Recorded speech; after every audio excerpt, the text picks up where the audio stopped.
Are we on? Yeah. We're ready to go. I'd like to welcome everybody to the first Planning Commission meeting of 2012. We'll try to be brief and get you out before the snow becomes a problem.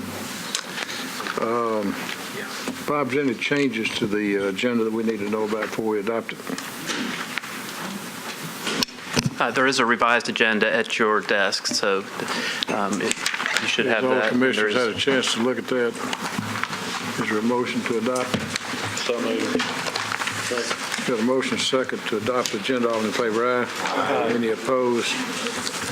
Need approval of the minutes, or if there's any changes or additions for December the 8th, 2011. There's on one of those, Jared, my name. Turn your microphone on, would? My name is included where Council Lady Johnson's name should be, and I didn't. Okay.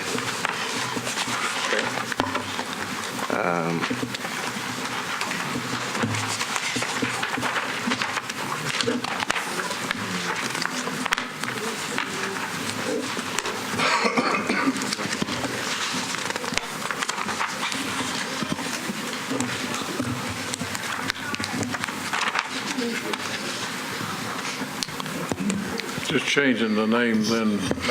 Correction. Yes. Okay. We'll make that correction and just verify it with you, Okay. Council. All right. Any other changes, additions? Seeing there's a motion to approve the minutes. So moved. Motion second to approve the minutes of December the 8th, 2011. All in favor? Aye. Any opposed? The minutes have been approved and are now official. I think we've got a couple of council members in the audience today. Councilman Tenpenny, would you like to speak now, or wait? And Councilman Stanley? Okay, any others that we may have overlooked? Okay. A list of items that are to be withdrawn or be deferred, if you could give us those, please. Okay, I'll start with there's two items to be withdrawn. The first item to be withdrawn is item number 4, the Devon Hills PUD. This is a request by the Metro Planning Department for a periodic review, a request to the Metropolitan Planning Department for a periodic review of a portion of the Devon Hills Residential PUD District located at 2816 Old Hickory Boulevard, approved for a multifamily development. And the staff recommendation on this is to withdraw. The applicant has made a request to withdraw that. Mr. Chairman, before we go, and I want to make a statement about that, because I think both sides in this really worked hard. This was the issue right around development around Warner Parks that y'all had and then deferred, and both sides really worked hard to find a solution, and I think it wound up with a win-win for the developer and also for the parks. So I just want to commend both sides, because I thought they really did a good job of getting this issue solved. And the second item to be withdrawn is item 24. This is the Nashboro Village Planned Unit Development. This is a request to revise the preliminary plan for a portion of the Nashboro Village Residential PUD Overlay District located on properties located at 171 Bell Road and at 790, 945, and 1998 Nashboro Boulevard to allow for a golf course, clubhouse, open space, and/or public park. And this also is recommended to be withdrawn. The next items are items to be deferred, and I'll start with item number 1A on page 5 of your agenda. 2011 CP-013-004. This is the Antioch Priest Lake Community Plan 2003 update. This is a request to amend the Antioch Priest Lake Community Plan to change the land use policy from residential low-medium density to T3 neighborhood evolving and conservation for property located at 2158 Una Antioch Pike. The staff recommendation is to defer to the January 26, 2012 Planning Commission meeting. And the associated zone change that goes along with item 1A is item 1B. This is the Meadows Down specific plan. This is a request to rezone from R10 to SP zoning for property located at 2158 Una Antioch Pike to permit a maximum of 100 dwelling units within an assisted living and/or nursing facility. Staff recommendation is to defer to the January 26, 2012 Planning Commission meeting. The next item is item 2 on page 5 of your agenda. This is also the Antioch Priest Lake Community Plan Amendment. This is a request to amend the Antioch Priest Lake Community Plan to change the land use policy from industrial and distribution to natural conservation and residential low-medium for various properties located along Antioch Pike, Blue Hole Road, and Hickory Hollow Parkway. Staff recommendation is to defer to the January 26, 2012 Planning Commission meeting. Next item is item 3 on page 5 of the agenda. This is the town's auto sales SP. This is a request to rezone from CS to SP zoning and for final site plan approval for properties located at 5909 Charlotte Pike to permit auto repair, automobile sales, and all other uses permitted by the CS zoning district. Staff recommendation is to defer to the January 26, 2012 Planning Commission meeting and to disapprove the preliminary and final SP if the item is not deferred. The next item is item 5, the Kennelwood subdivision plat on page 5 of your agenda. This is a request for final plat approval to create 4 lots and to dedicate easements on property located at 4200 Kennelwood Drive. The staff recommendation is to defer to the January 26, 2012 Planning Commission meeting. And the last item on the deferral agenda is item 25. This is the Riverside Drive plat.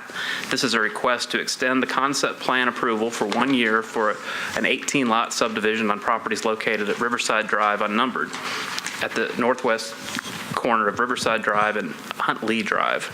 The staff recommendation is to defer to the January 26, 2012 Planning Commission meeting. Those are all the items on the deferral list. Thank you, Brian. Yes. I just was curious, was that the staff's idea on that last one, 25, or was that from the public? That was the applicant had requested to defer. There have been some conversations with the council member and the neighborhood surrounding this one, so the applicant agreed to defer that. The items be requested to be withdrawn as item 4 and item 24. Items to be deferred, item 1A, 1B, 2, item 3, 5, and 25. Is there a motion to accept these, take that action? Motion second. Any other discussion? All in favor? Aye. Any opposed? The action is now official. Any items on consent? There are. And before I get to the consent agenda, I'm going to read a legal notice. And as information for our audience, if you're not satisfied with the decision made by the Planning Commission today, you may appeal the decision by petitioning for a writ of cert with the Davidson County Chancery or Circuit Court. Your appeal must be filed within 60 days of the date of the entry of the Planning Commission's decision. To ensure that your appeal is filed in a timely manner and that all procedural requirements have been met, please be advised that you should contact independent legal counsel. Items on the consent agenda will be voted on at a single time. No individual public hearing will be held, nor will the commission debate these items unless a member of the audience or the commission requests that an item be removed from the consent agenda. So as I read through the consent agenda, if anybody would like one of these items to be removed, just raise your hand or let us know by standing up or speaking out. So the first item on the consent agenda is item 6, 2007 SP-084U-05. This is on page 6 of your agenda. This is the 10th and Russell specific plan. This is the periodic review of an approved specific plan district known as 10th and Russell for property located at 205 South 10th Street, approved for 3 retail units and 44 residential units. Staff recommendation is to find the SP inactive and direct staff to prepare a report to the council to continue the implementation of the development plan as adopted and that no rezoning is recommended on this property. The next item is item 7. This is the Veneta Axley Townhomes. This is also a periodic review of an approved specific plan district known as the Veneta Axley Townhomes for property located at 942 Riverside Drive, approved for 3 attached single-family townhomes and 1 existing single-family home. Staff recommendation is to find the SP inactive and direct staff to prepare a report to the council to continue the implementation of the development plan as adopted and that no rezoning is recommended on this property. The next item on the consent agenda is item number 8 on page 7 of your agenda. This is the A&W Upholstery SP. This is the periodic review of approved specific plan district known as A&W Upholstery for property located at 429 Veritas Street, approved for 1 single-family dwelling unit, a general office, or a light manufacturing and general retail and an upholstery shop. Staff recommendation is to find the SP complete. Next item is item number 9 on page 7 of your agenda. This is the Grace Adult Homes Assisted Living Facility.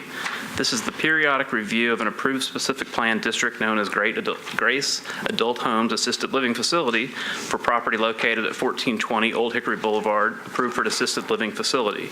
Staff recommendation is to find the SP district active. Next item is item 10. This is the Elite Gate Company, SP. This is the periodic review of an approved specific plan district known as Elite Gate Company for property located at Dickerson Pike unnumbered, approved for commercial sales and service uses in 3 buildings. Staff recommendation is to find the SP inactive and direct staff to prepare a report to the council to continue the implementation of the development plan as adopted and that no rezoning is recommended on this property. Next item is the Evans Hill SP on page 7, item number 11 on your agenda.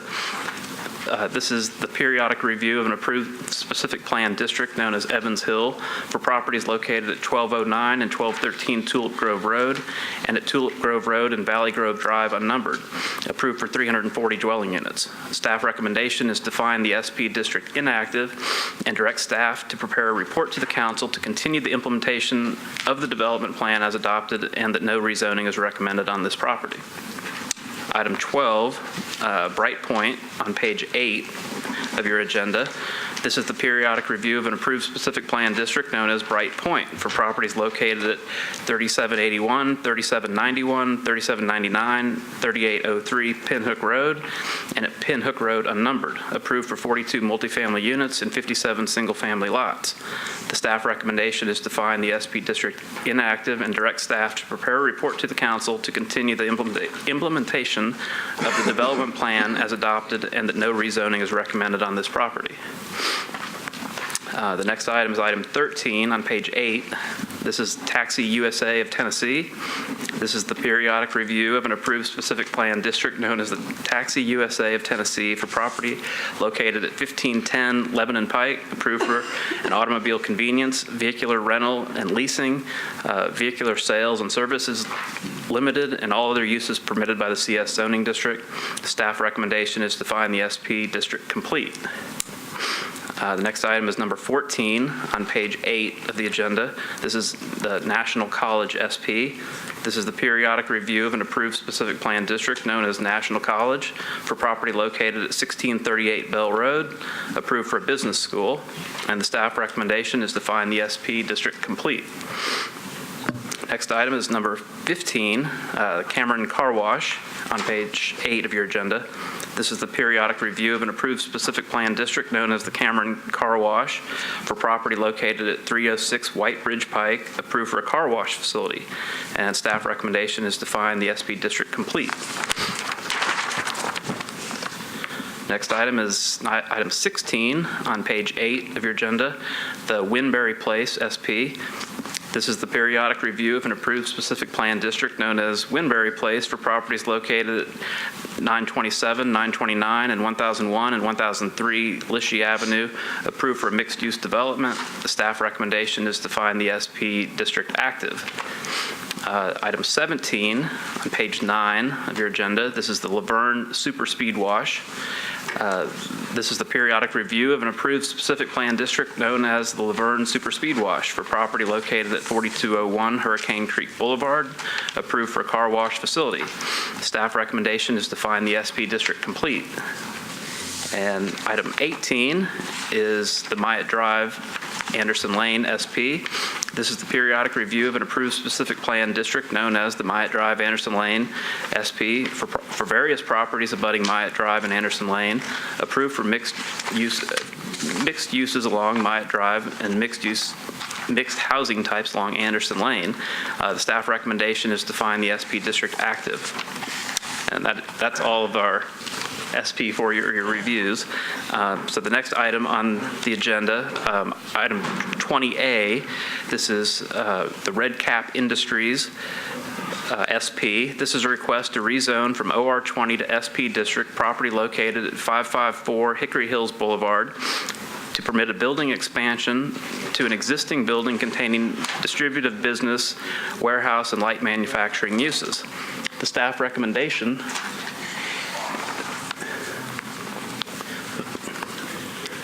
The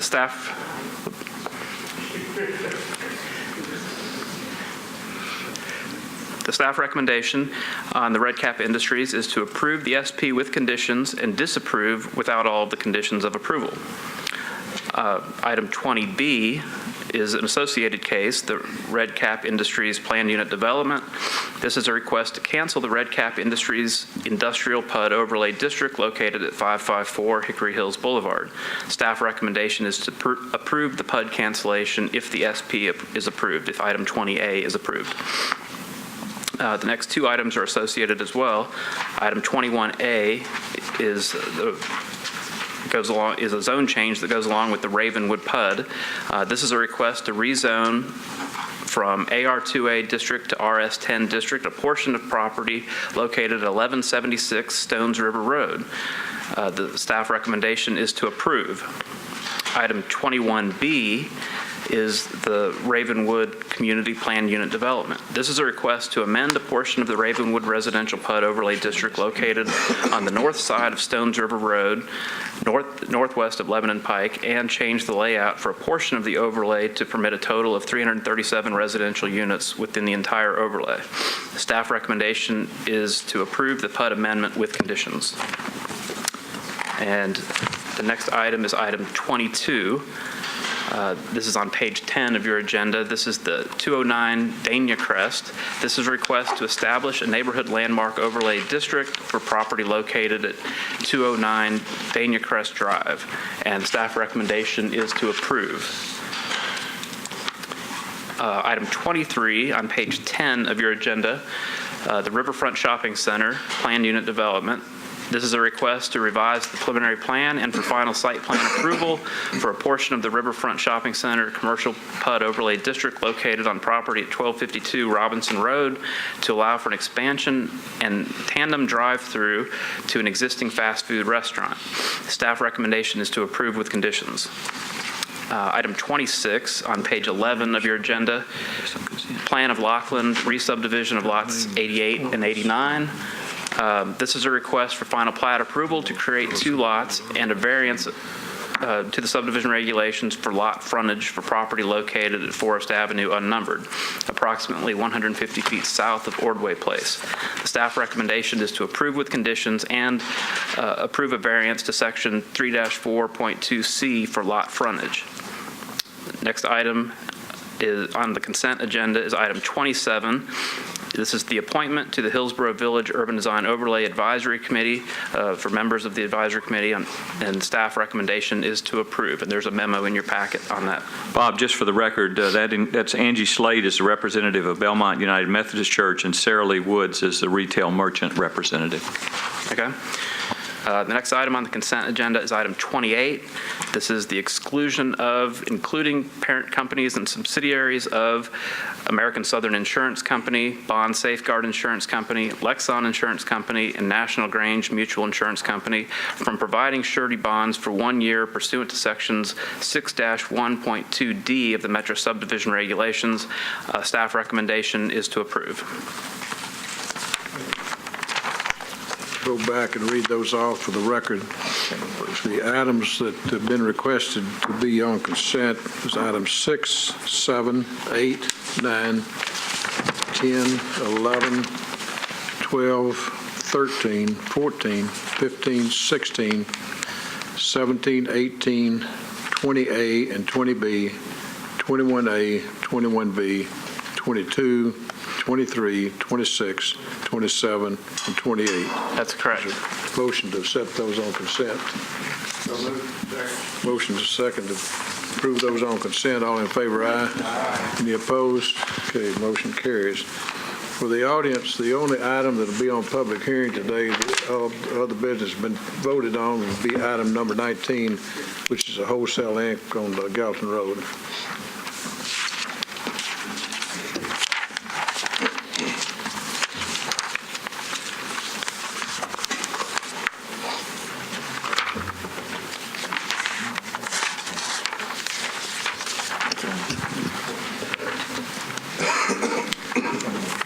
Commissioners, this is item number 19. It's the Wholesale Inc. SP.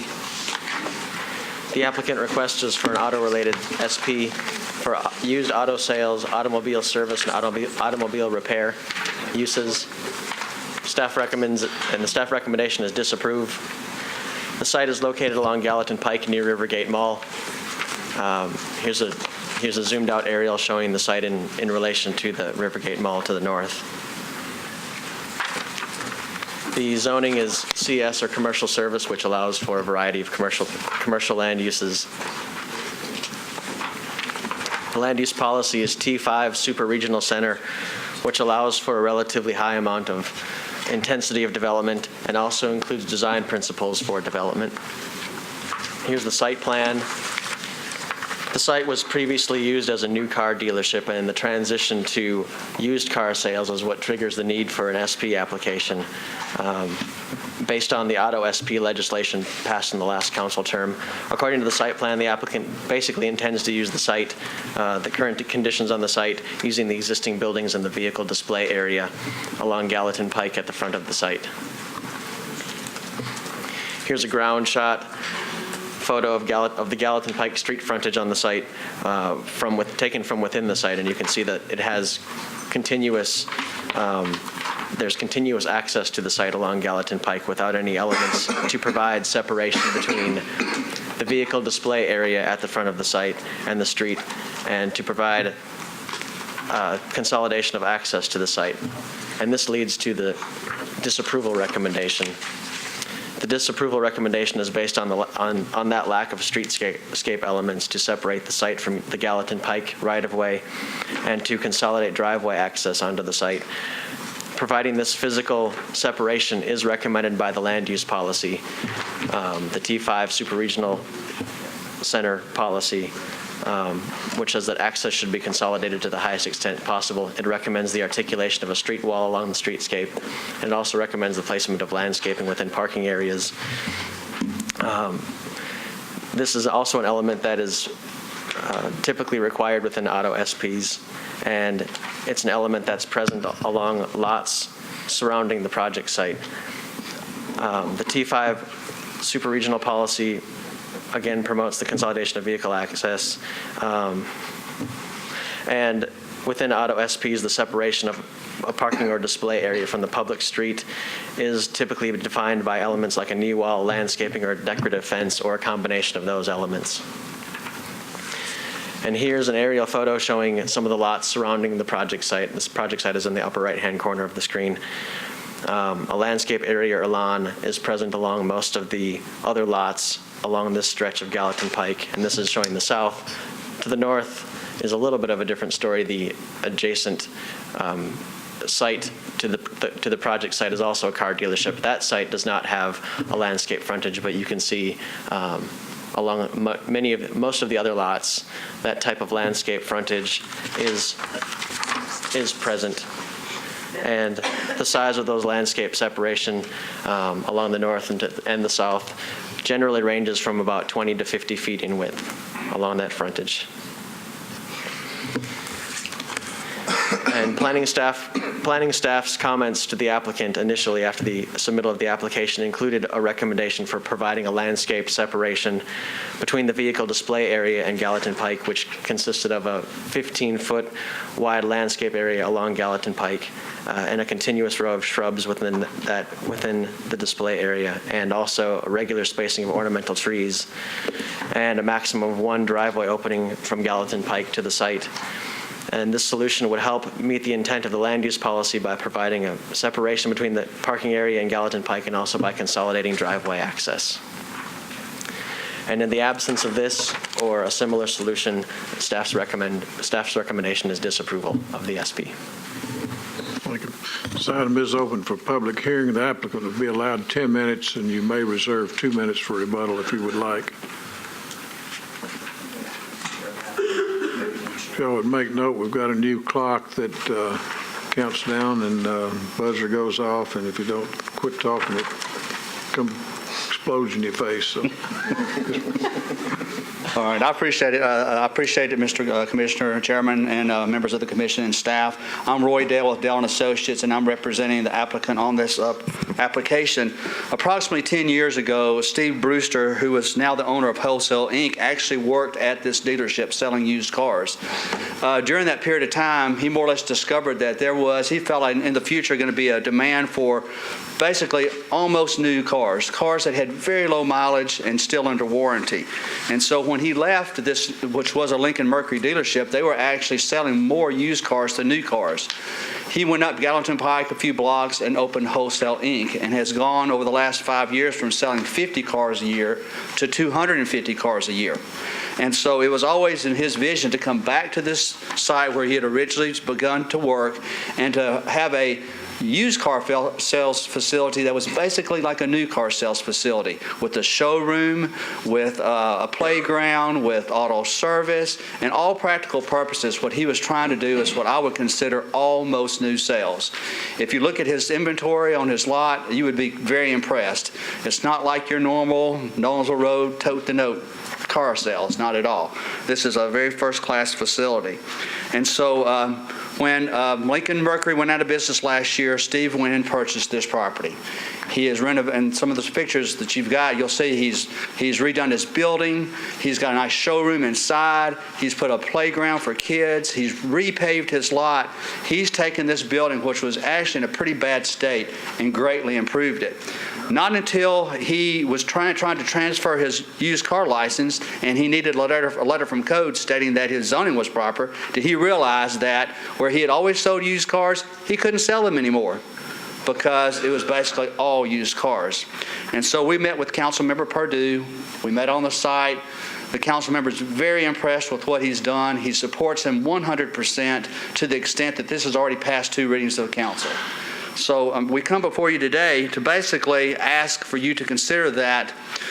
And I think you recognize that when the SP zoning or SP car lot overlay zoning was originally implemented, I think it was put into effect to look at the explosion of car lots that have been placed on Nolensville Road and Dickerson Pike and Gallatin Road, let's say, Charlotte Pike, where you might have maybe it was a fast food restaurant that went out of business, and then here comes somebody putting a bunch of cars there, trying to sell those cars. Some of these cars very poorly maintained, tote-to-note type lots, and I know the council was very concerned about that because a lot of these dealerships actually occurred close to residents. And so a policy was more or less put into effect on the SP car lots that there should be landscaping or knee walls or a lot of really good elements that would help blend these in with the community, but also provide a higher level of quality of a product that you would look at.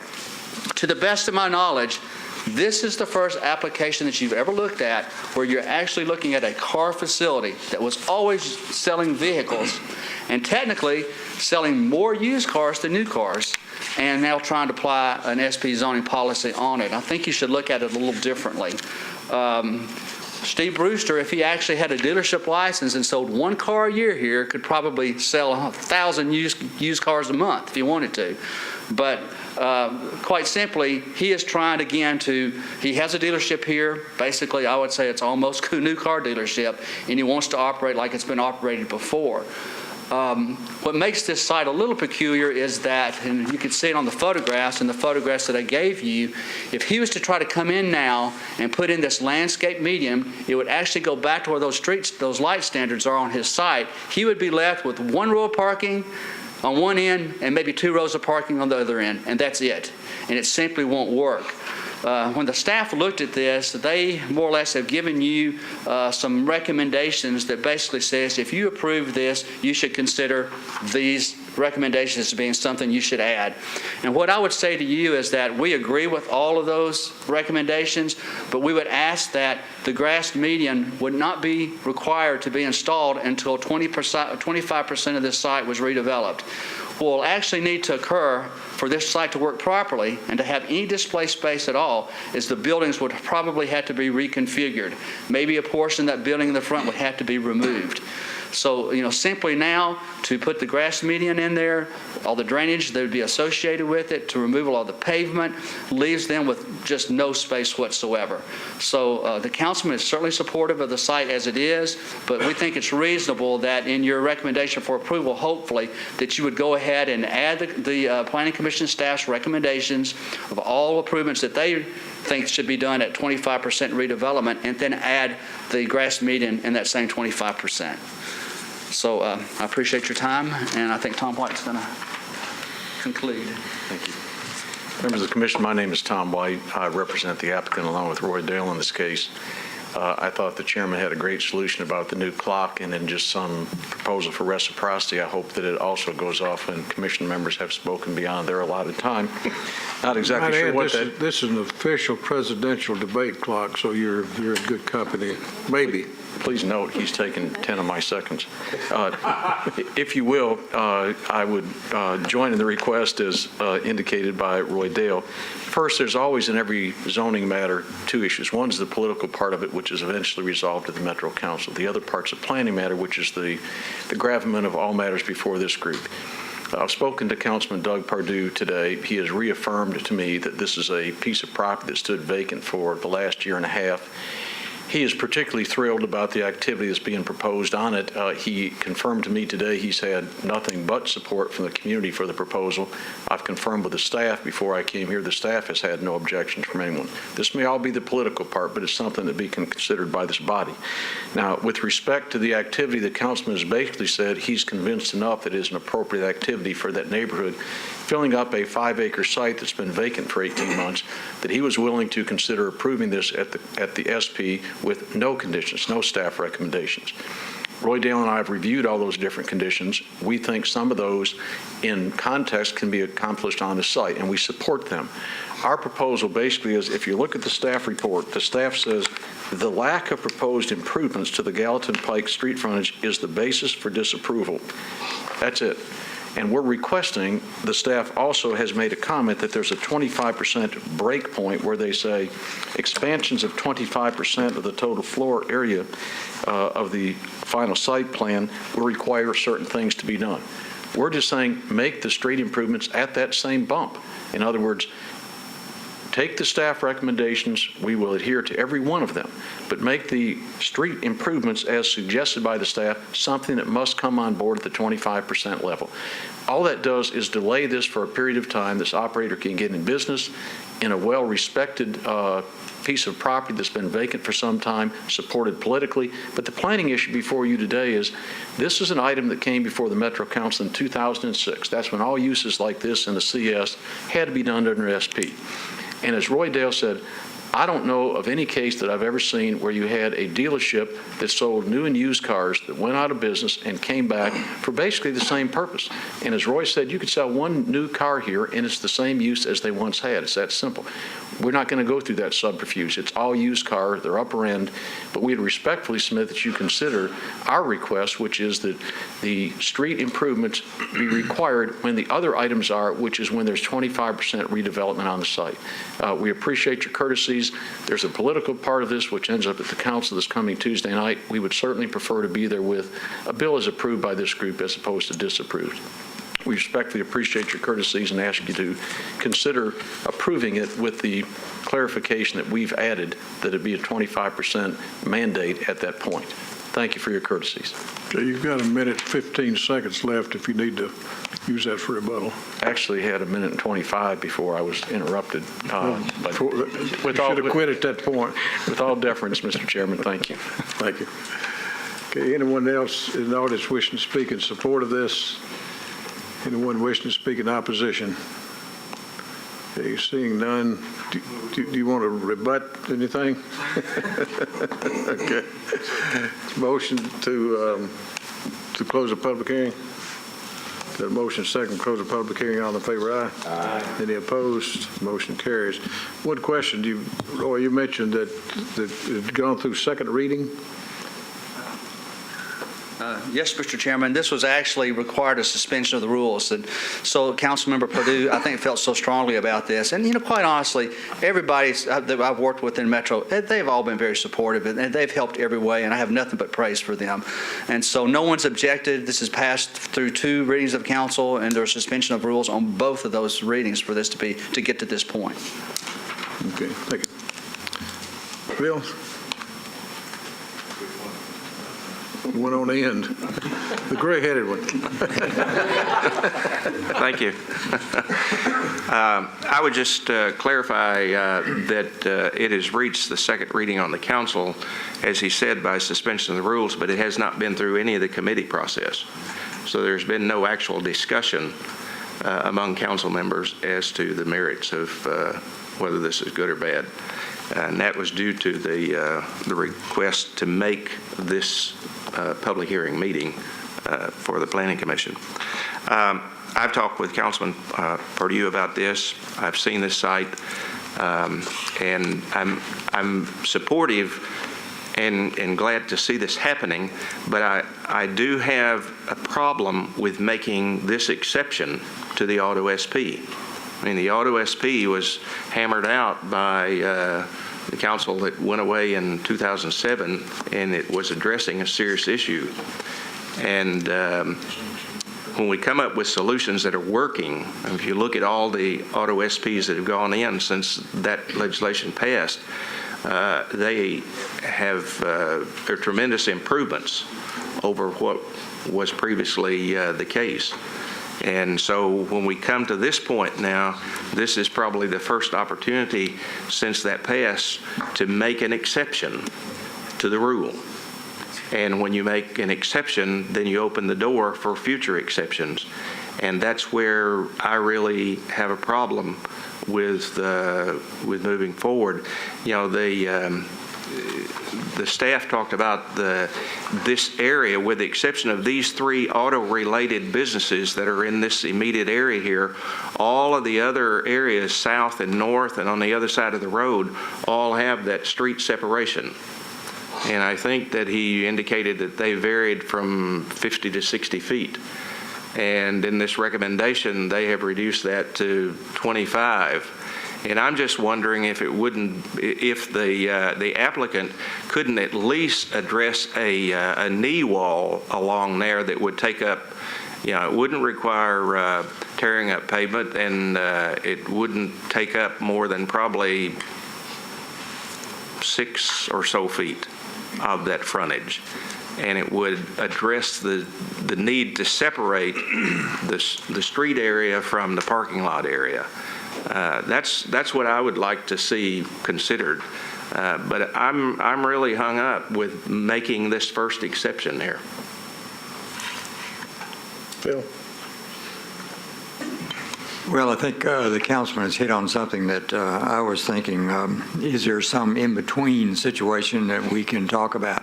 And I didn't know when it was being reviewed by staff if there were some of these other alternatives that came about to possibly fulfill this, because very frankly, I'm comfortable with the original legislation and what brought about staff's opinion on this. But I just wondered if there was some discussion on other ways that we might be able to accomplish at least part of the objectives. I think with every auto SP review, we look at the land use policy and the recommendations of that policy. And, I think we recognize that this site was mostly being reused as is, but, when we look at auto SPs and when the land use policy says that there should be a separation between the site and the public street, and that there should, also with trying to mitigate for access onto a major street such as Gallatin Pike, that's kind of the basic element of most of the auto SPs that we review, and the most basic of improvements that are generally required in those. So, I think this was the basic element that we saw that could provide the solution for those two issues that we were trying to have solved. Well, the question is, would a knee wall satisfy the... I think you've got two elements here, and I think it's important to kind of differentiate those. The SP requirements that the councilman talked about, to be consistent, the knee wall would suffice on those, some separation. That would be consistent and would not undermine the SP policy. The grass separation came about as a result of the policy, so it's unique to this part of Gallatin Road, not necessarily to the auto SP. So, I think you could find that the knee wall or some other type of separation would be consistent with the SPs, and you could possibly put off the landscaping until a larger bit of work has been done. And I think that could allow them to maintain the amount of display area that they want. If maybe this is a legalistic question now, if we were to approve an exception here, how does that affect the other auto dealers nearby? How would it affect the other auto dealers if they found themselves in the same position? It would only become applicable if they stopped operating and then tried to come back in and operate at a later date. So that would be the first thing that you'd have to trigger before it got to this. As I often point out, there are often unique circumstances where you can differentiate between one piece of property and another. But I think in this scenario, it would set a precedent, I think. But again, you'd still have to have that trigger situation where they ceased using it for that purpose and then tried to come back in. Thank you. What period of time are they allowed to not have, is it a year, 2 years? I think it's 30 months. I think if they stopped using that for this purpose for 30 months, or is it 24? Well, I think though in this case it was a change in use from a new car sales to used car. That was what triggered it. Okay, In this so case, yeah.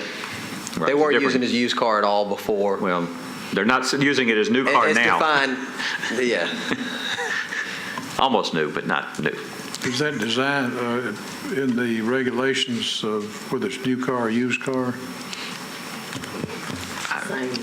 Yeah, yes, there's a definition between a used car lot and a new auto sales. Whether it's grandfathered in or not, that 30 months? Well, and the exception to the grandfathering statute also makes creates a definition of there's only certain types of used car lots that do not enjoy the protection of 137208.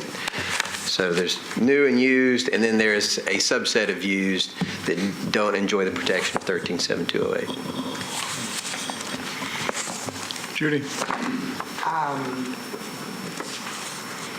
I know that it's being used for the same purpose that it was before, but we have the opportunity, since there has been a change, to get this part of Gallatin Road right. I know people walk down through there to get to the bus, and it would be nice to have some separation there. And it looks like these cars are on that front row are probably a little more out into the street than they need to be. But I would not want to set this precedence by approving the applicant's request on tonight. And I understand about the knee wall and waiting till it's 25% developed. I wouldn't have a problem with that if that worked for this piece, but I'd like to see the little grassy border there. Stuart? So to just make sure I understand this, the conditions that the staff suggested were only if we were thinking we were going to approve it anyway, but had they been suggested originally and included by the owner, would that have changed the recommendation?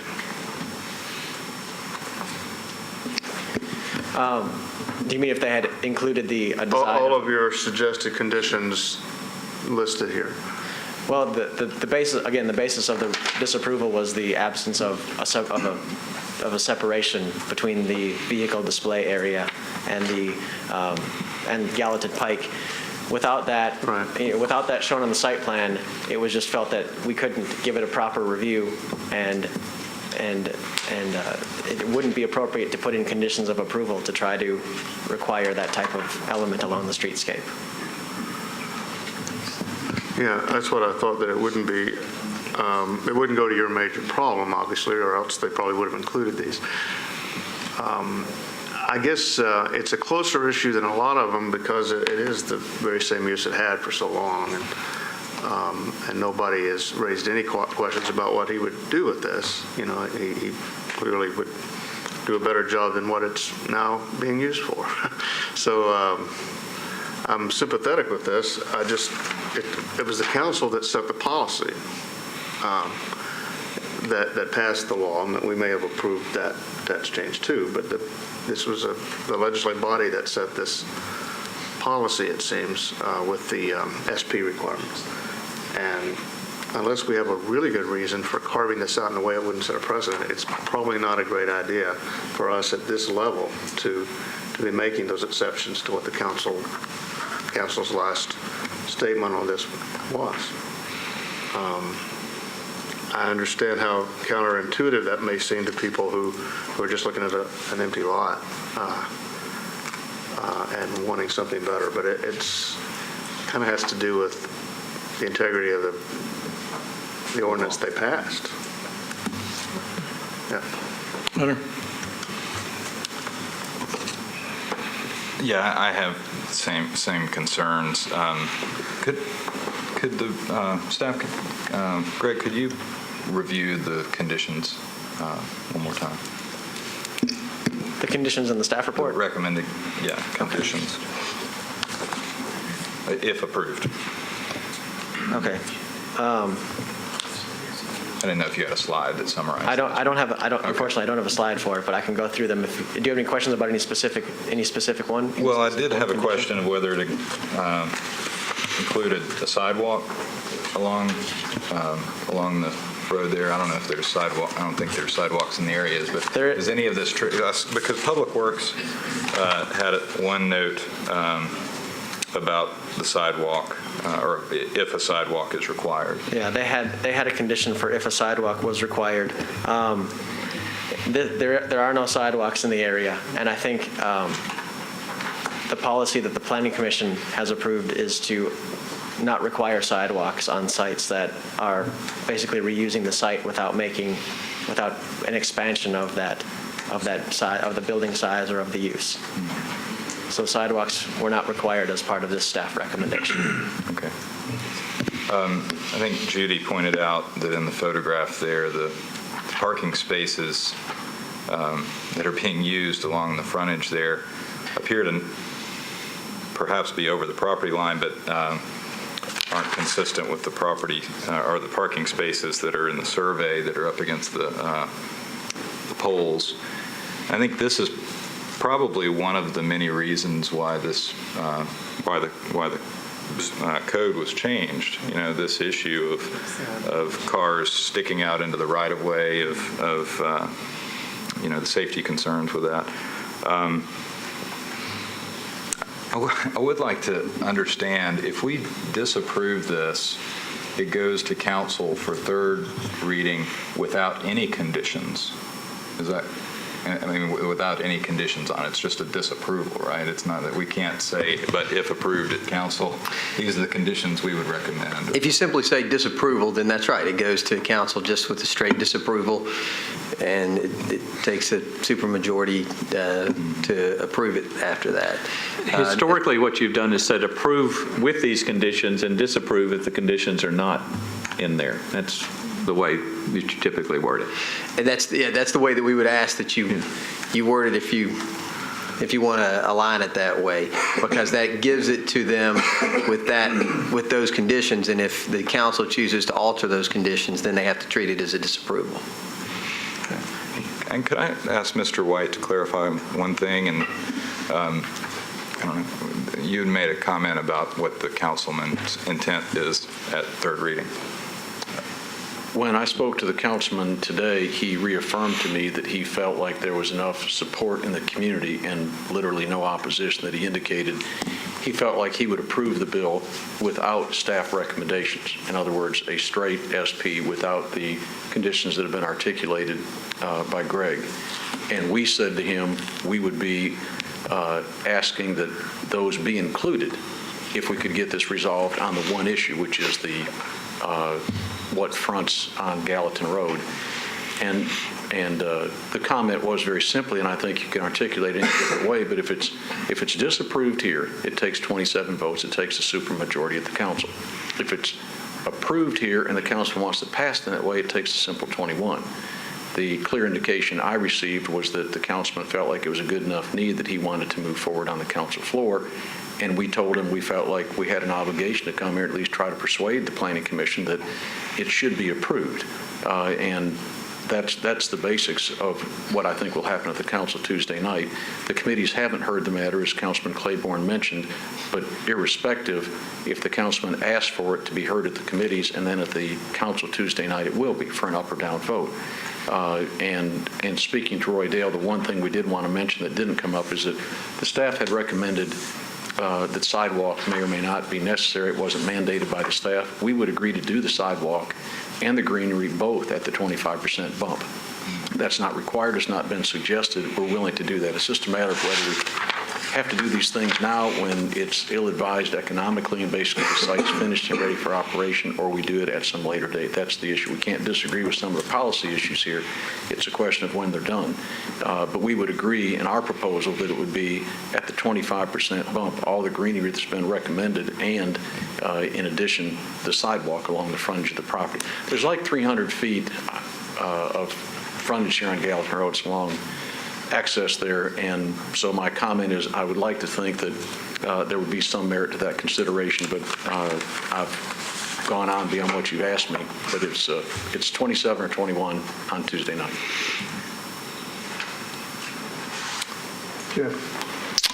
I grew up within a mile of this.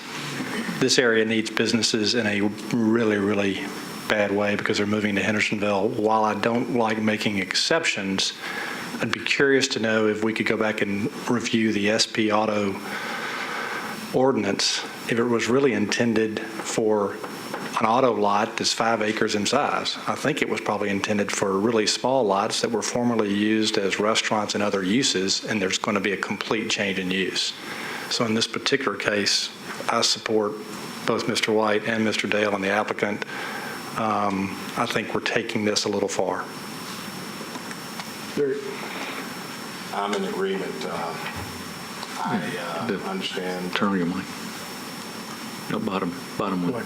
Yeah, I'm in agreement. I understand the concerns, and I understand the policy that the commission passed and the council passed, but in light of this area and some of the challenges, economic challenges that they're facing, and looking at this as an opportunity for employment, taxes, the whole gamut of things, I'm just kind of hard-pressed not to find some solution so that this gentleman can move forward with his business.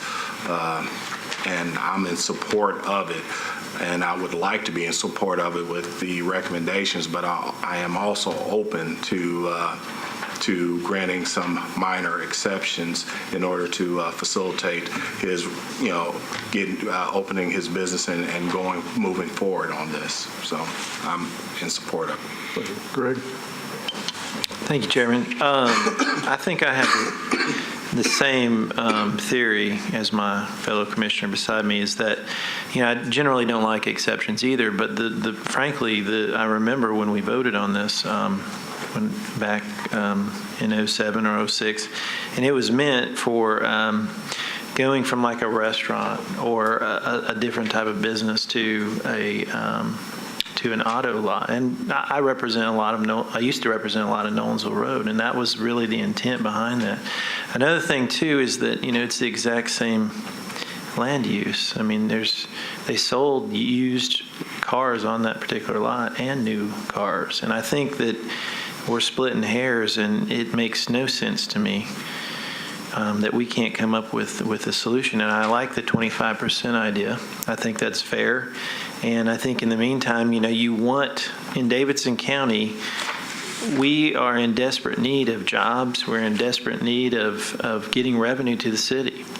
And if we split hairs on something that I think like this, it's not a good idea. It's not good. It's not good. So I'm going to vote for it. Thank you. Andre?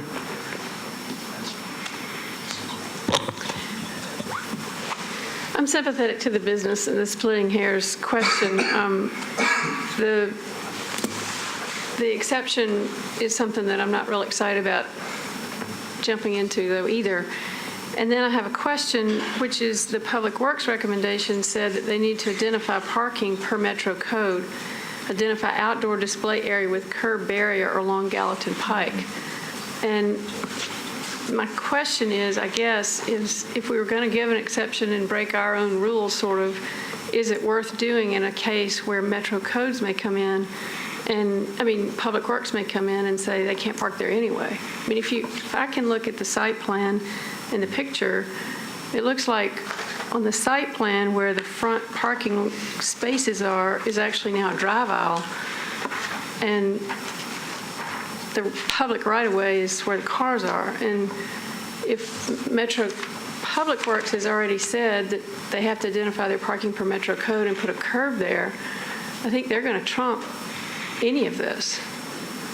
And then if we grant a variance on something we don't want to give a variance on in general, for ones that are not this consistent with cars to cars, which we like, is it worth opening up that can of worms?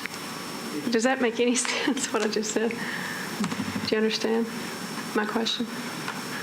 It seems like that something that would retain the intent and history of the SP and retain your policy could be a recommendation that and we would need to work with them specifically. Had they put a knee wall or an extended curb or something that would work for them on this property, I think it would be perfectly legitimate for the commission to make a determination that following achieving the policy objectives of the grass separation would come in at the 25% rule. I don't think that's inappropriate at all. I think that's consistent with your trigger regulations and all that. I think that, but I think there does need to be some separation. I think you could do a separation. I believe you could, to design it in a way that wouldn't require them to lose any of their display area on this. And we've done this in a lot of car lots across the city. So I'm trying to get you, if you separate those, I think you can be consistent with both the intent of the SP and the policy. A minute ago, because I think what I was going to say earlier before I noticed the Public Works thought was, I thought I heard somebody say earlier that if the SP issue is separation, but the T5SR policy is the one that asks for the grass, I think I could be comfortable saying, let's get the grass when it's 25% change and let's do a wall now. I just am curious about once they find out where they have to put their wall, if it's going to help them. But I think I'd be in support to defend the SP auto by saying, let's ask for a separation, but not the grass until they need the 25% change. I think the knee wall would be at the property line. They have always assumed that, I think, whether you're going to have some sort of barrier there. So that I think Stuart or Hunter, or Judy, I think you all were want to defend the SP Auto, which I am too, but if you put a separation and saying that's defending the SP Auto for now, is that good enough for our being consistent with SP Auto? Because I think I could live with that part. Let me ask a quick question. Was the SP Auto passed for change in use? Because it seems to me that, why was it passed 3 or 4 years ago? Going from a restaurant to a used car lot? Absolutely not. It wasn't written in like that. We're just speculating on that. Right. Well, that's why I'm asking the question. I think Greg was there, he voted on it. I remember talking that discussion, but that's part of the distinction. I mean, for us, it was, changing land use. We didn't pass it that way. It doesn't appear.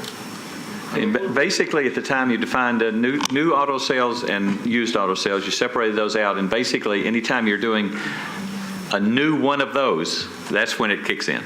And what's happened here is they are going from they're going from a new auto sales to a used auto sales. So that's what kicks it in. This was done in part in conjunction with changes to the grandfathering statute. And in 13728, which is the state statute that deals with grandfathering protections, it is much more specific than the council was in defining what a used car dealership is that does not enjoy the protections of the grandfathering statute. So there were some that were specifically carved out and said these types of businesses that meet these definitions do not enjoy the protections of 13728. And if the zoning change is changed, you can go about a process of making them come into compliance. And I say all that to explain, one, why there was a local ordinance that was passed to sort of trigger that. But I also want to point out that in the definition of used car lots, one of the things that the state uses to define car lots that are not protected under 13728 is that if it has less than 250 feet of road frontage. And I know there's been a lot of discussion with the commission this afternoon that this is different than the ones that you have seen before. Well, that's why it's quite different than the ones that you've seen before. This one has over 250 feet of road frontage, and it actually still, if it had been a used car lot in the past, if that's what it was, and it was just continuing to be used as a used car lot in the future, it would actually enjoy the protections of 13728. But it's actually changing uses from a new to a used. Barely. And as it changes uses, then it doesn't enjoy those protections. So to explain why this is unique and different than the others that you've seen, I just wanted to point that out. Rick, let me ask Rick a question here. You mentioned a while ago a curb. So are you saying that the definition of the separation could either be a curb, a knee wall, or a fence? Typically, what we have required has been, or the commission has required, has been something that's, say, 24 inches and could be, or 30 inches, I guess, and it could be it could be any number of things. And I know that Roy's designed a lot of these for using different types of things. I think the key part here, though, is having that separation, trying to figure out something that'll work for the applicant and will retain the separation between the street and this, and not use up any of the display area.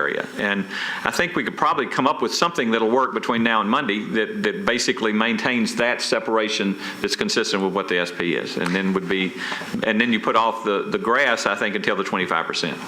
And I'm real sympathetic to the display area, and I see these cars, and I look down the street, and I see more cars out into the right-of-way. So having a curb or something there, because I do know that people are walking from their various places of employment where we have given them jobs to try to catch the bus. Now, across the street is a bus stop. The bench sits almost in the street. You've seen it. You grew up out there. You know exactly what I'm talking about. Their feet are, as they sit on this bench, are almost in the street because the right-of-way has been taken up. So if there's some kind of curb, some kind of separation, whether it's grass, a curb, a knee wall, just a little something there, this is an opportunity to get it right, to back it up just a little bit without taking away the display. Go ahead, Roy, if you have something to I appreciate it. I think, I understand your concern. You know, when I see the photographs, obviously it looks like some of these cars could be sticking out in the street, and I mean, that makes some pretty good sense to me. So I think that we would be amenable to putting like an extruded curb in. Now, that curb probably wouldn't be at the right-of-way. You know, the curbing wouldn't be at the right-of-way anyway, but the curbing could be placed in a method so that you have enough room for the traffic and maybe enough room for people to walk, and then have the curb that sits, so that doesn't allow a vehicle to park out too close to the street. I mean, that makes perfectly good sense. I can't see any reason why this applicant would be unsupportive of that. There would be 2 points of access, but we'll work that out with Public Works.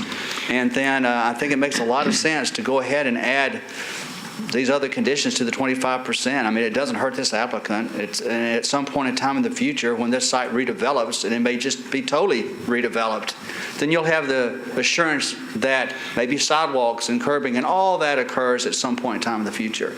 It's just simply difficult to do that right now based upon the limited space in the front of this site. Question, what size curb are you referring to? It would be an extruded curb, so it would be at least a foot or 18 inches in width. No, height is what I'm concerned about, because if it's a low curb, We'll try to make it so it wouldn't be mountable. the front of Yeah. the car can extend out beyond that, whereas if it's a knee wall or a fence, they can't do that. Well, if we put a wall there, the wall would have to be put at the right-of-way. And that's going to be well back into the property, and I can assure you that will not, my client won't Wait a accept minute, that. what are we trying to do? Are we trying to give them space that's on the right-of-way so they can continue to show the Well, cars literally that's- over the right-of-way? And I don't think that's right. Well, I understand that, but technically that's what's happened, and it happens all the way up this street for a distance of probably 1,000 feet. Well, I don't understand. I mean, if it's not right, it's not right. Well, I don't know if it's right or not, quite honestly. I don't know if that's illegal. I can't really get into that. But I just know that there's limited space here. I can assure you that if we put in a wall or something where the right-of-way, as a matter of fact, we're even talking about dedicating more right-of-way, a reservation of more right-of-way, there will probably only enough room for one row of cars and one place for people to park. That's just not going to work. So... Jeff had his hand up. Yeah, I'd like to make a motion that we approve this with an extruded curb that Roy can work out with staff that prevents the cars from parking in the right-of-way because the extruded curb will be at the tire. I think a knee wall is a waste of money. Very few other businesses up and down this section of Gallatin Road have knee walls. An extruded wall will serve the purpose of preventing the cars to be out in the right-of-way. Second. Got a motion second. Just to clarify, and that includes the other conditions kicking it to 25%. Commissioner? Yeah. Okay. Well, I would like to get staff to work out the proper distance of the extruded curb with the applicant so that we prevent the cars from being out in the right-of-way. I don't know what that distance needs to be. I'm just worried about enforceability. Correct. And that motion, Jeff, would include the 25, the grass then come in? At 25%, correct. Okay, With other conditions. Yeah. any other discussion? Everybody in favor of the motion, aye? Aye. Any opposed? Motion carries. I'd like to be recorded as opposed. Is absent? Opposing. Opposing? I did have one question after the fact. Did that include the sidewalk discussion too? Yeah. At the 25%. Rick, what is the item 29, National Chamber of Commerce? This is Jeff's presentation. Okay, that's right. We put that off the last time. Do you have the, on the screen? It will be on the screen as soon as Brenda does her magic. Heard that, so you could be here. And if you've seen this, I apologize for the redundancy.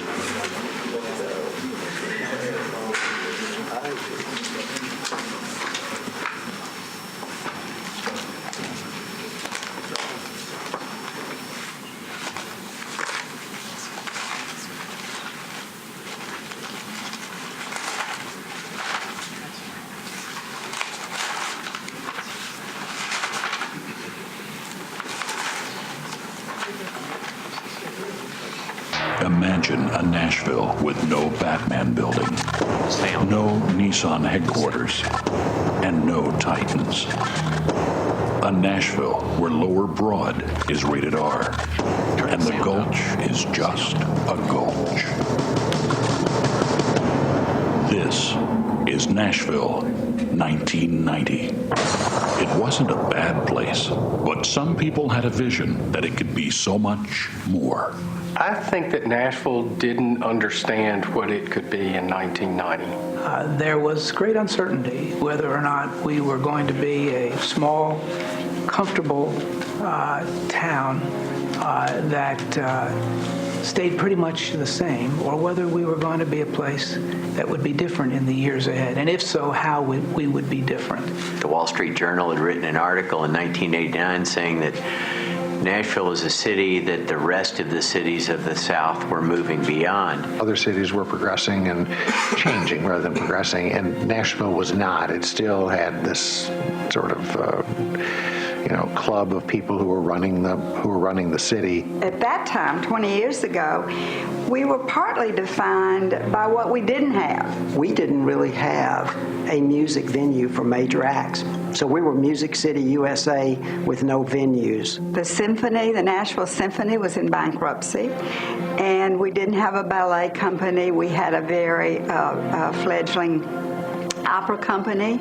We had no pro sports. I remember talking about the possibility of professional sports, and I mean, some of these city fathers were just saying, oh, that young man who's mayor, he needs to get his feet on the ground. That is never going to happen in Nashville, Tennessee. We had a lot to develop over the next 20 years. It was like a sleeping giant.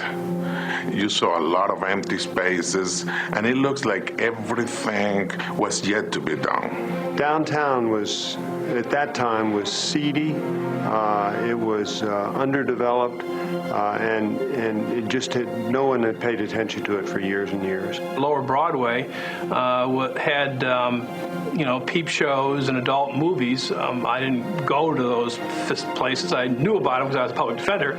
We had just begun a real estate recession. It was a serious one. We had had a boom for several years in the 80s. But by 1988, 89, we were overbuilt. Downtown was struggling. We were still struggling with real estate issues and looking at what tourism really meant to Nashville. I think we were becoming more and more aware of how important that was. And we realized we didn't have a focus and a strategy for kind of pulling out of all this. It was still a wonderful place, but there were some challenges that we faced in 1990 that the Chamber started to address. The answer came from the Chamber, and the answer was partnership. When the Partnership 2000 group was put together, they literally said, we want to create Nashville intentionally. There were probably 4 or 5 civic leaders, Bronson Ingram, Nelson Andrews, Pat Wilson, Bud Wendell, who decided we had to have an initiative, and it needed to be chamber focused.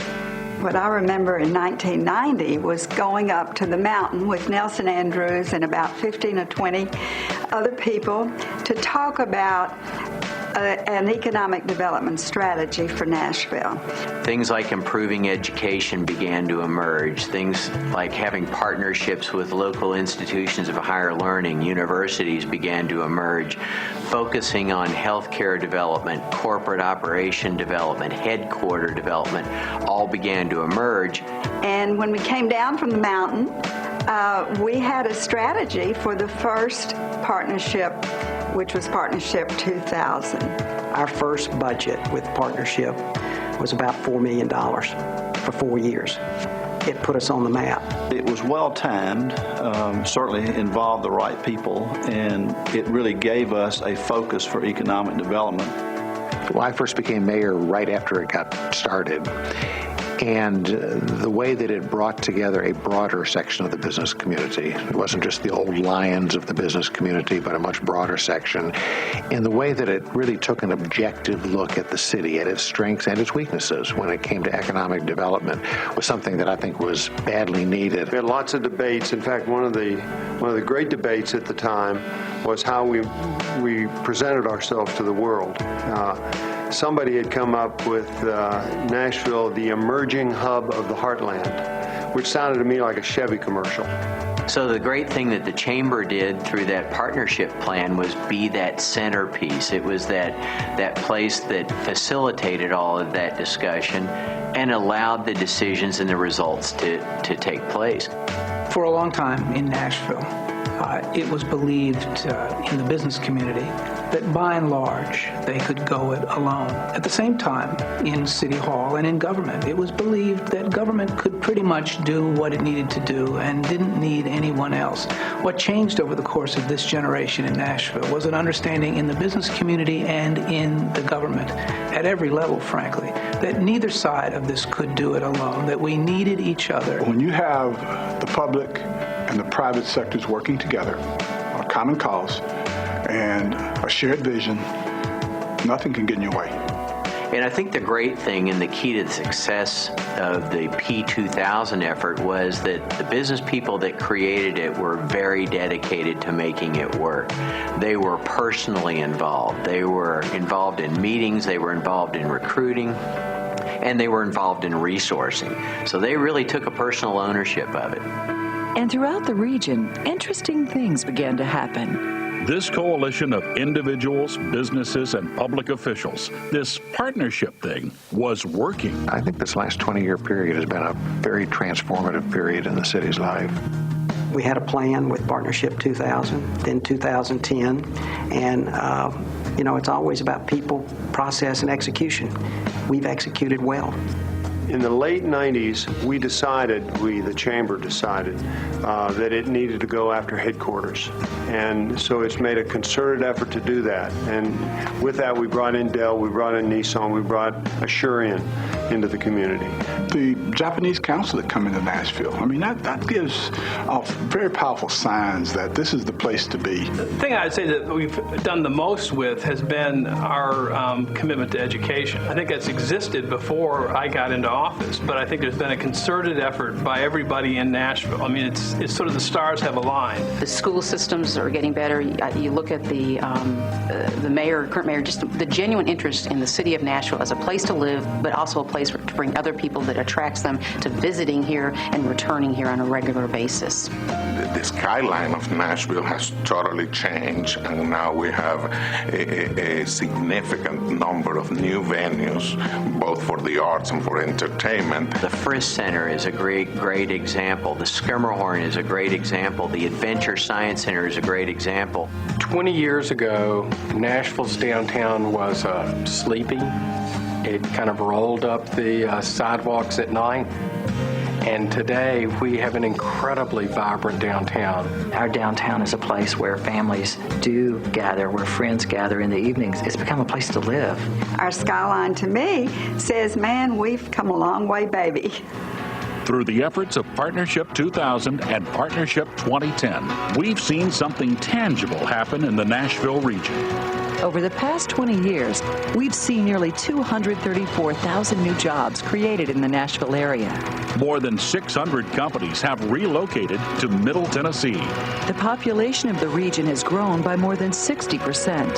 And per capita income is up nearly 30%. Now that's something to celebrate. And with the efforts yet to come in Partnership 2020, new dreams are being dreamed. Even bigger things are on the horizon. This city is a city on the rise. This is a city whose best days have not yet arrived. So you're going to continue to see development and progress here. You're going to continue to see the city becoming more diverse, more interesting, and offering more to its citizens and the people around the country. Well, I'm a believer in if you pay attention to basics, a lot of other stuff will take care of itself, and opportunities will come along that you can't even conceive right now. It's not just music that's creative, it's entrepreneurs that are creative, and that's what really is going to drive us. In 20 years, I hope that we are the epicenter of entrepreneurship, that if you have a business idea, a concept, you want to create a coffee shop, an art gallery, a new educational format, a way that politicians could change the way they do their business, a new healthcare idea, a new music idea, you can't wait to get to Nashville because you know the infrastructure and resources are here that you have the most likelihood of success of anywhere on the planet. I think that the city needs to be doing more and the region needs to be doing more to think about transit solutions options for Middle Tennessee. I think it would make it so interesting to get on a subway or a bus, somebody that you can move quicker through the city in that capacity. Our health care and the medical mart is a big investment and will pay huge dividends. Well, I think the Health Mart downtown is, I think people haven't even begun to recognize what a boon that's going to be if it comes together in the way they're trying to put it together. Nashville will position itself as the true Silicon Valley of the healthcare industry. I think the convention center is kind of a futuristic kind of view, but that is a huge difference maker. We're going to see a lot of movement in the whole green energy area in the years ahead. Whatever your belief is about global warming, whether it's real or not or anything else, the reality is there's a lot of money and a lot of jobs going to be created in this various pieces of this sector. We have this unique niche where we have the music industry, universities, and a strong business climate here that will allow us to continue to grow, I think, in a measured, controlled way, and allow us to continue to prosper. We can't sit on our laurels and say how great we are. I think we can have a lot of pride, and I think we can be proud of what we've accomplished. But I think that as we look forward toward the next 5, 10, 20 years, we've got to say we're going to have continuous improvement. If Nashville was a racehorse, I would put all my money on Nashville. As we celebrate 20 years of growth and look ahead to an even brighter future, the key is partnership. And so we pause to ask this question. What's your part?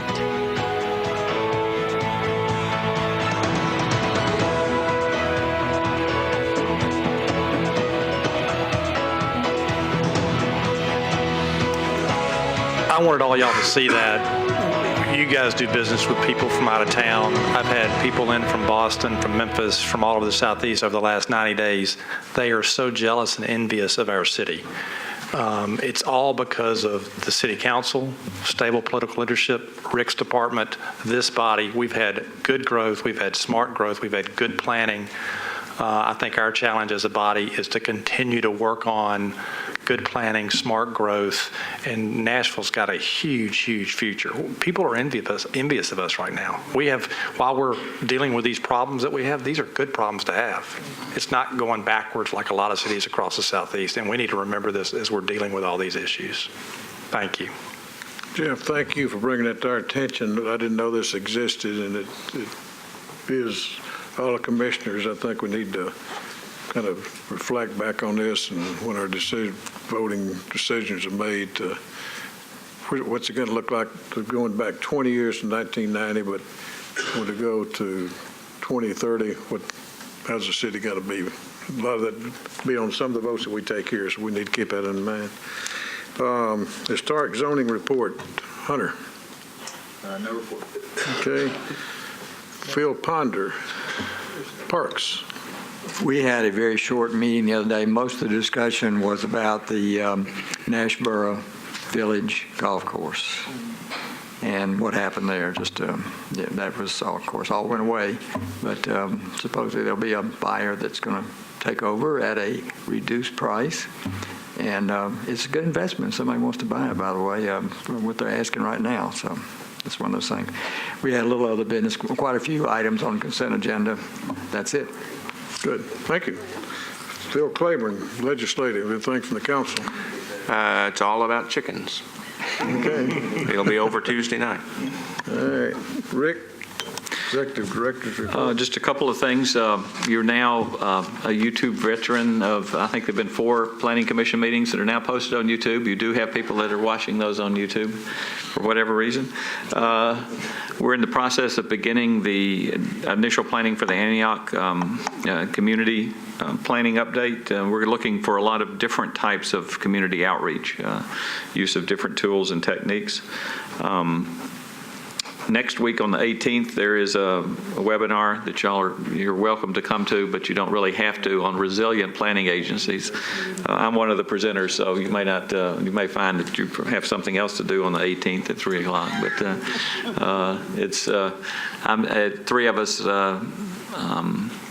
let's see, the planning director in Champaign, Illinois, the planning director in Portland, Oregon, and myself. We're going to talk about kind of how we're trudging along through here and trying to make our planning agencies work in tough times. Other than that, had a new grandson born the day after Christmas, so first local grandson. So we've got 3 in Atlanta, but this is the first local one. So mom and baby are doing just fine. What are the dates of the planning meeting in Oregon? Oh, that's in May. That's the chamber trip, the intercity visit. I think it's the first week of May, I believe it is. Yeah. I think that's right. That's it? That's all I've got. Anybody that hadn't turned in, let's see, Derek. Okay, all right. I think that's the only one of me. Okay. Any other comments? Stand adjourned. Hey, Derek.